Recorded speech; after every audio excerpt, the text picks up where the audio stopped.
রবীন্দ্র জাদেজা ক্রমশ যেন সমাপ্তির পথে হাঁটতে শুরু করে দিয়েছেন। বিরাট কোহলি, রোহিত শর্মাদের শেষটা অনেকেই দেখে ফেলেছিল, কিন্তু তারা তাদের পারফরমেন্সে নিন্দুকের মুখে কুলুপ এঁটে দিতে পারলেও জাদেজা হাঁটছেন ভিন্ন পথে। উইকেট শিকারী সত্তা যেন তার ক্রমশ মলিন হয়ে যাচ্ছে।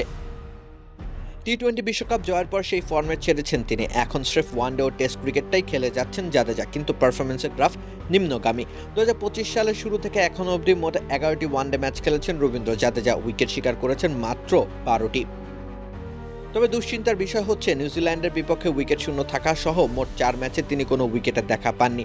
2025 সালের শুরুতে ইংল্যান্ডের বিপক্ষে 2 ম্যাচে 3টি করে উইকেট বাগিয়েছিলেন। এরপর একাধিক উইকেট শিকার করতে পেরেছেন মাত্র একবার, অস্ট্রেলিয়ার বিপক্ষে চ্যাম্পিয়ন্স ট্রফির ম্যাচে। 2024 সালে কোনো ওয়ানডে ম্যাচ খেলেনি জাদেজা তথা ভারত। আমরাই নাম্বার ওয়ান। নাম্বার ওয়ান হচ্ছে মেরিল পেট্রোলিয়াম জেলি। 2023 সালে 36.7 স্ট্রাইক রেটে উইকেট বাগিয়েছিলেন, সেটা 2025 সালে বেড়ে দাঁড়িয়েছে 43-এ।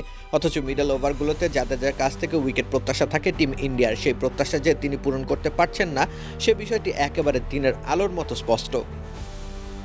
এখানেই বরং জাদেজার ক্যারিয়ারটা বেশ আগে ভাগেই শেষের পংক্তিতে পৌঁছে যাওয়ার একটা সম্ভাবনা সৃষ্টি হয়েছে। 2027 ওয়ানডে বিশ্বকাপ ছাড়া আর কোনো উদ্দেশ্য নেই জাদেজার সামনে। সেই পর্যন্ত দলে টিকে থাকতে হলে পারফরমেন্স করা প্রয়োজন, কিন্তু জাদেজা হাঁটছেন উল্টো পথে।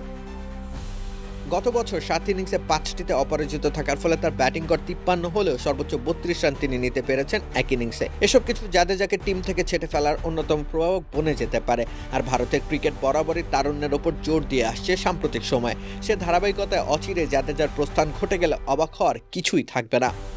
রাকিব হোসেন রুম্মান, খেলা 71।